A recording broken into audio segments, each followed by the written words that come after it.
You may be wondering, what is this? It's a Jupyter notebook, and I suggest you to use this one because this is the best interpreter you can use.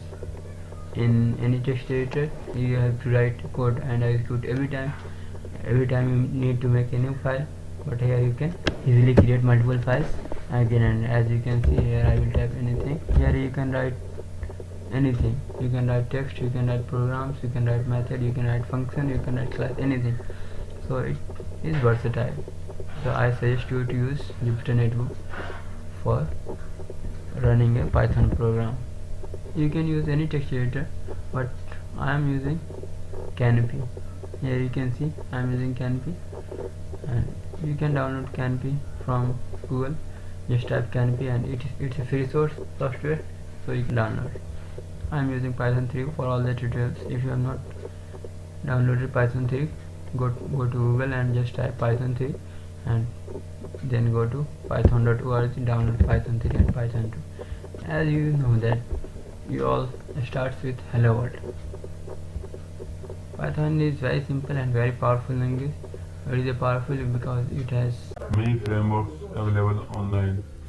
You can check if Python 3 is installed in your computer or not by command cmd. Let me show you first. Here you can see, if I type Python and enter, you can see it is showing that Python 3.3, 3.73, and it's also interpreter. It works same here and also same here. Like here I type print hello world. It's very simple text. You don't have to write anything, just write print and it will print hello world. You can do the same here. Print hello world, and it will be done.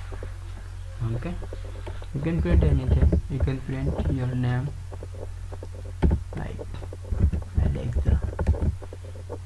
You can print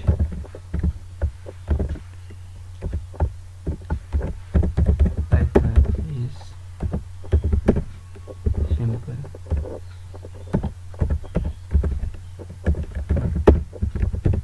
So you can print double quote word also. Double quote word, like here you can print the same.